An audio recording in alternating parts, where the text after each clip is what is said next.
देखिए, इस समय में जो आपकी राशि के दृष्टिकोण से इस भारतीय संस्कृति में कहा जाता है अशोका व्रत।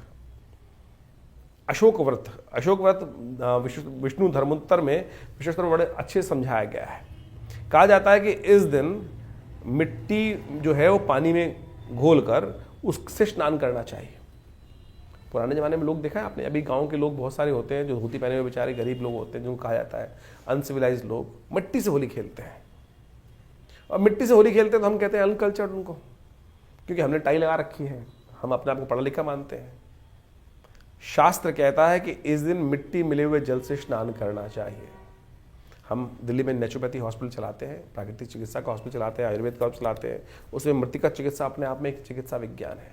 जब पेशेंट आता है ना, बहुत सारा स्किन डिजीज होते हैं उसको, और बहुत सारे एंजाइटी डिसऑर्डर्स होते हैं, तो हम क्या करते हैं, पूरा मिट्टी का गारा जो होता है उसके ऊपर अच्छे से लगाकर उसको धूप में बैठा देते हैं और अशोक के पेड़ के नीचे बैठाते हैं। तो क्या होता है, अशोक के पेड़ के नीचे बैठाने से अशोक उसके समस्त शोकों को शमन कर लेता है। यही व्रत है जो फागुन पूर्णिमा को किया जाता है, अशोक व्रत। उस दिन होलिका का सुंदर पर्व रहता है, तो उस दिन अवश्य मिट्टी का स्नान करना चाहिए। जो हमारे गाँव में बेचारे लोग खेलते हैं ना, वो उन्होंने उस कल्चर को बचा रखा है। हो सकता है कि उसका वैज्ञानिक अर्थ ना समझते हो, ज्योतिष के दृष्टिकोण से वो मुहूर्त का महत्व भी हमने आपको समझाया और शास्त्र की बात भी रखी। तो इस दिन थोड़ी देर अवश्य मिट्टी में बैठना चाहिए। हमारे कहा जाता है कि जो होली असली होती है वो खेली जाती है राख से। जब प्रहलाद जी बच गए, होलिका जल गई, तो उस मिट्टी को लेकर, थोड़ा भस्म को लेकर अपने घर परिवार में थोड़ा सा उसका आशीर्वाद लेना चाहिए। नेगेटिव एनर्जी, घर की कितनी भी जो नज़र बट्टू लगे होते हैं ना, उन सबका कोई फायदा नहीं है। ये जो भस्म है उन समस्त कष्टों को दूर करने का योग बना देगी आपके लिए।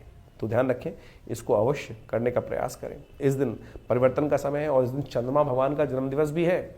आप भगवान चंद्रमा का जो है इस दिन उत्पत्ति हुई थी, तो कहा जाता है कि शाम के समय उनको दूध का अर्घ शंख में रखकर दूध से अर्घ देना चाहिए। होली सुंदर रूप से आपकी राशि के दृष्टिकोण समझें कि आपके लिए कैसा है, तो आप कोशिश करें इस दिन भगवान के साथ भी होली खेलें। नीले पुष्प लेकर भगवान को अर्पित करने का प्रयास करें, गेंदे के पुष्प भगवान को अर्पित करने का प्रयास करें, फूलों से भगवान के साथ होली खेलें। ओम नमो नारायण इस मंत्र का स्तवन करते हुए भगवान के साथ होली खेलने का प्रयास कीजिए। देखिए, आपके लिए सुंदर योग है, परिवर्तन का योग बनता दिखाई।